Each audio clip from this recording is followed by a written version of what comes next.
South Africa, a country ruled by gunmen, the legacy of Babita Deokaran and Ralph Kanyane. Why should we mince words when the killers do not?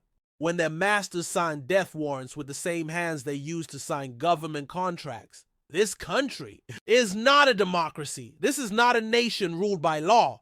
This is a country ruled by gunmen. They execute in broad daylight. Blood flows right in the middle of a major city in broad daylight, and one is arrested. It happens all the time, and we are asked not to talk about it. Killer masterminds order hits from government offices. They turn corruption into a death sentence. Babita Deokaran and Ralph Kanyane are not the first to be slaughtered for telling the truth. And unless we shader this mafia state, they won't be the last. Babita Deokaran was not killed by nameless criminals. She was assassinated by the corrupt empire she tried to expose. A government health official who uncovered billions in stolen COVID-19 funds. Her reward was a bullet-riddled car. Her body slumped in the driver's seat, blood pooling on the pavement. Ralph Kanyane stood against the looters in his municipality. He dared to demand accountability. For that, they gunned him down in cold blood, his body sprawling in the middle of the town next to government offices, blood flowing like a river. And people are arrested and then charges are dropped. Would you call this country democracy or a country ruled by gunmen? Both Babita and Ralph were not casualties of crime. They were eliminated as obstacles. And what has been done? Nothing. Babita Deokaran, the whistleblower, who knew too much. Babita Deokaran was a senior government official, a woman who had seen the rot and refused to look away. She uncovered a multi-million rand corruption tenders, a scandal that stole from hospitals, from the sick, from the dying, and she was willing to expose it. For her honesty, for her integrity, for daring to say enough, she was executed. On August 23, 2021, as she returned home after dropping her child at school, she was gunned down outside her house in Winchester Hills. The hitmen fired multiple bullets into her car, a clear message to anyone else who might think of speaking out. 6 men were arrested, but the masterminds, the ones inside the system, pulling the strings, remain untouched. Babita was a public servant who did what public servants are supposed to do, serve the people. And for that, she was murdered by a state that has become a business for criminals. Ralph Kanyane and Valtin Kekana, shot dead for fighting corruption. Ralph Kanyane and Valtin Kekana were not just names in an obituary. They were foot soldiers of integrity, men who believed that public service meant standing against the tide of corruption. On July 23, 2019, in broad daylight, in the middle of Mokopane, Limpopo, Ralph Kanyane and Valtin Kekana were gunned down inside a car. Their lives stolen, their mission unfinished. Ralph was a municipal official, fighting against the deep-seated corruption that has turned municipalities into looting machines.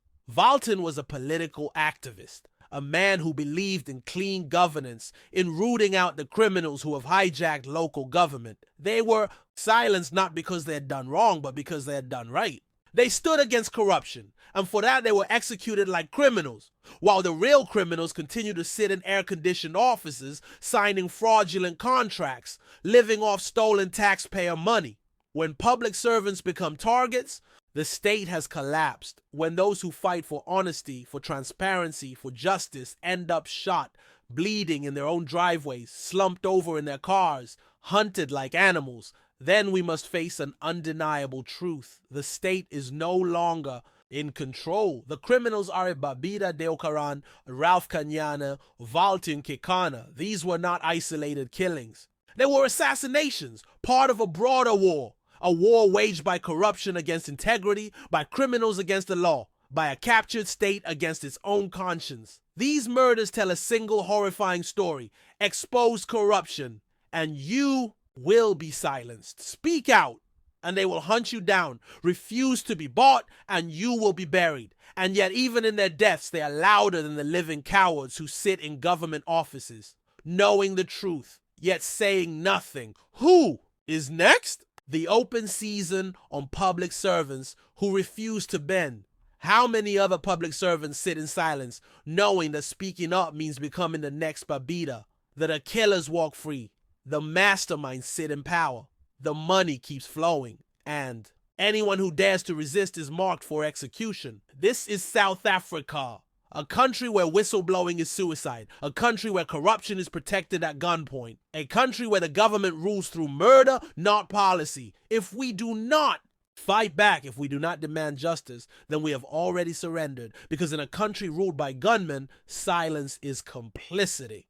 Babita Deokaran was a South African whistleblower, murdered for reporting corruption at the Gauteng Department of Health, where she was working as the chief director and financial accounting officer. In her role as chief director, financial accounting, Deokaran had been a bulwark against irregular and dubious payments. Owing to her position, she was also in control of the evidentiary paper trail left by those who steal and loot public funds. South Africa, a country of laws or a country ruled by gunmen.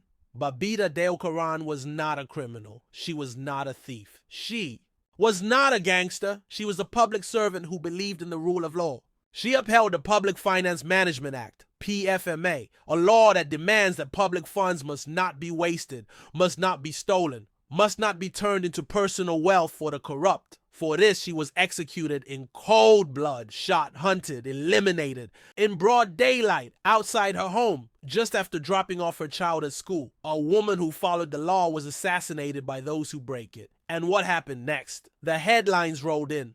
The politicians issued statements. The so-called leaders spoke of justice and accountability. Then, nothing. No one resigns. No one is fired. No one at the top faces consequences, and life in this country moves on as if nothing happened. So tell me, is this a country of laws, or is this a country ruled by gunmen?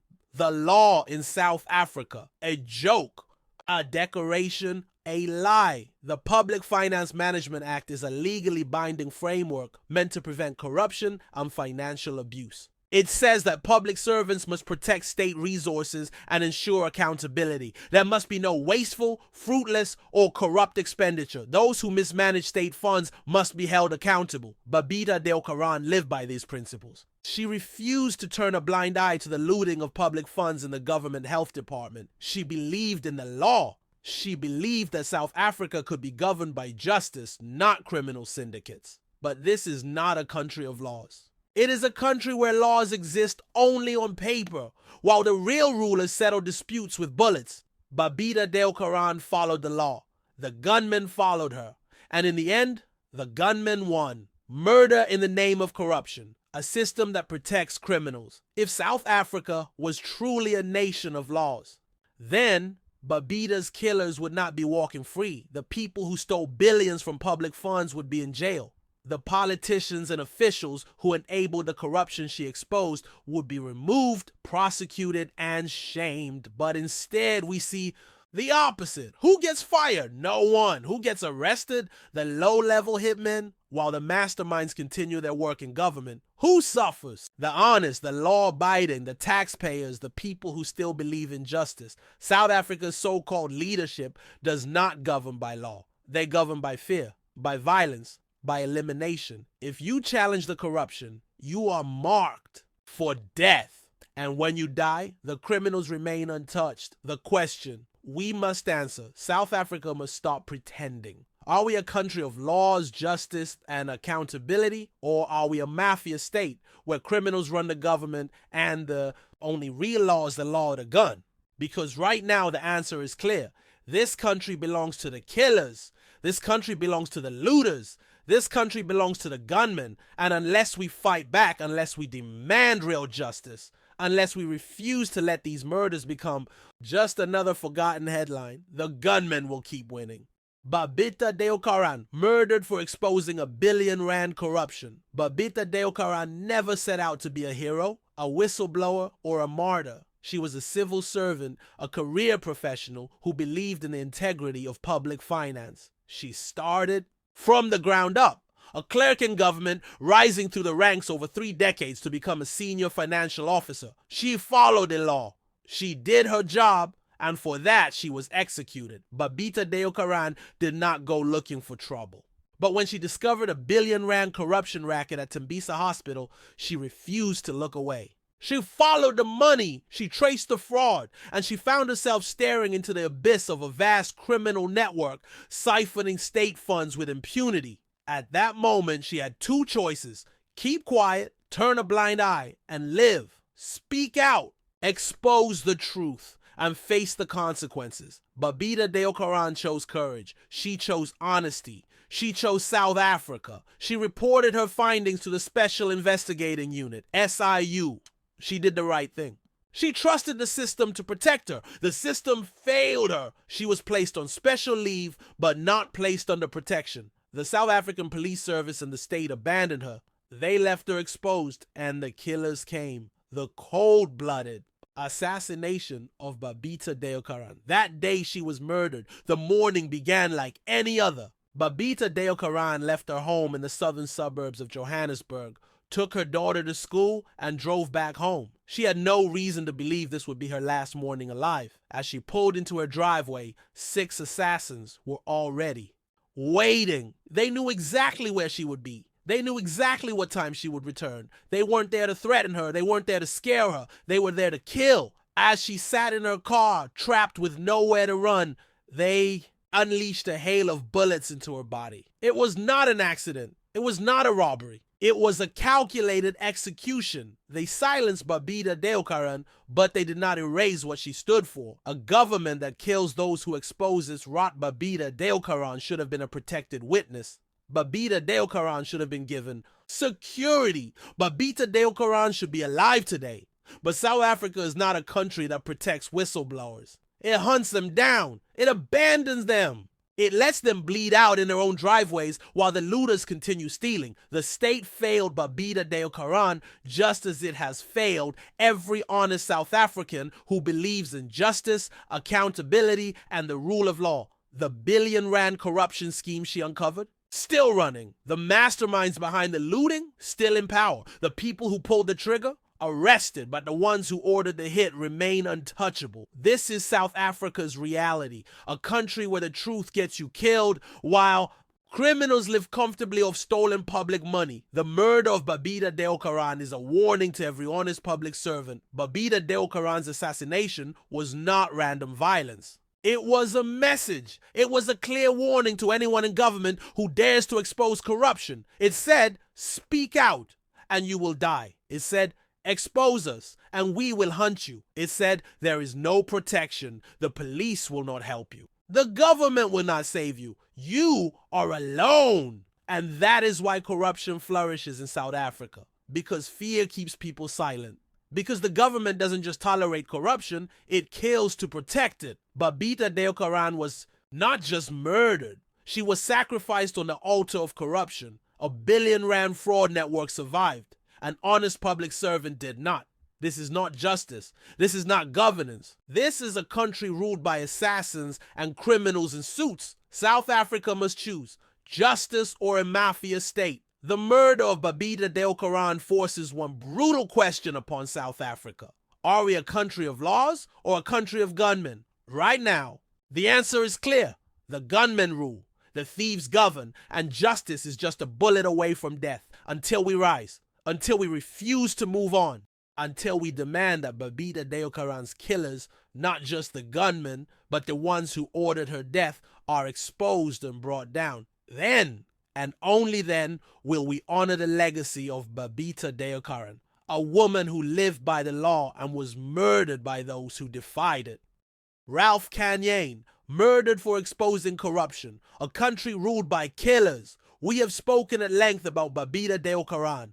Her assassination was a brazen reminder that South Africa is not governed by law, but by the gun. Now, let us speak of my own brother, Ralph Kanyane. This is close to me. This is personal. This is rage, grief, and fury wrapped in cold, hard truth. The assassination of Ralph Kanyane, a chilling, cold-blooded murder. The typical South African politician is not a leader. He is a thief, a thug, a gangster. And like all gangsters, he eliminates those who threaten his criminal empire. Ralph Kanyane was a threat. He was young, bold, and fearless. He refused to be bought, refused to be silenced, refused to look the other way. He had one mission: to root out corruption and restore dignity to the people of Mokopane and Mogalakwena municipality. For that, he was murdered, not by some random criminals, not by some senseless act of violence, but by a calculated, deliberate assassination, a death order signed in the corridors of government. Ralph Kanyane's final words: a man who knew he was marked for death days. Before he was killed, Ralph Kanyane left us chilling words: someone has to be brave and fight Goliath. Being David is possible with God on your side. Just know, Goliath is already defeated. That's what I can say for now. He knew the monsters he was up against. He knew he was challenging a mafia state that rewards criminals and assassinates the righteous. He still chose to fight, and they still chose to kill him. In his final public message, he called on the people of Mokopane: come join us when we close down Mogalakwena municipality and Mokopane town, demanding what is rightfully our development and service delivery that we are denied by our very own leaders who loot state resources. That was his crime, calling for accountability. That was his crime, demanding that the people get what they deserve. That was his crime, challenging the corrupt thieves who had hijacked local government, and for that, they executed him in broad daylight. Now, political assassination in the streets of South Africa. The day Ralph Kanyane was killed, Mokopane burned with rage. He and his confidant, Councillor Valton Kakana, were gunned down in their car. It was not an accident. It was not a robbery. It was an execution. They were denied access to a forensic investigation report showing up 1.1 billion in corruption. Hours later, they were dead. The mayor of Mokopane fled into hiding. The town shut down in fury. The people demanded justice, and what did the state do? Nothing. South Africa's greatest crisis, a government that protects criminals and kills the honest. South Africa is not failing by accident. It is failing because it is run by looters, murderers, and parasites who see the government as nothing but a feeding trough. Politicians who should be in jail are in power. Public funds meant for development are stolen to fund assassinations. Those who expose corruption are shot, while those who commit it are promoted. How many more Ralph Kanyanes must be buried? How many more Babita Deokarans must be slaughtered? How many more whistleblowers must be silenced before we acknowledge the truth? South Africa is a mafia state.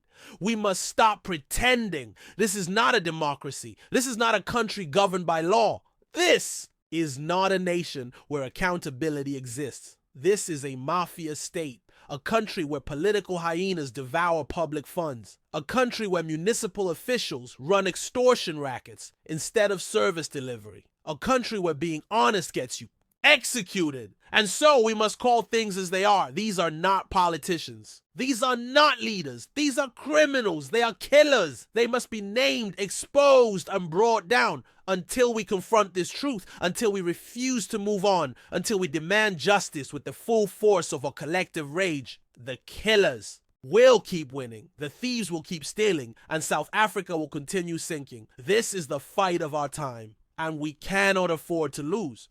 Ralph Kanyane and Babita Deokaran, a legacy of sacrifice and courage. In a nation engulfed by corruption and plagued by moral decay, Ralph Kanyane and Babita Deokaran stood as beacons of hope. Two unwavering souls who refused to bow before the entrenched forces of greed, deceit, and lawlessness. They did not seek power or personal gain. They fought for justice, integrity, and a South Africa where governance was rooted in service rather than self-enrichment. Both Ralph and Babita knew the dangers of standing against corruption. They understood the risks of exposing the rot that had infected the highest corridors of power. But neither of them wavered. They confronted the monsters head-on, armed only with their convictions, their unwavering moral compass, and their determination to protect the public good. For their courage, they paid the ultimate price. Their assassinations were not just tragic losses, they were brutal confirmations of a system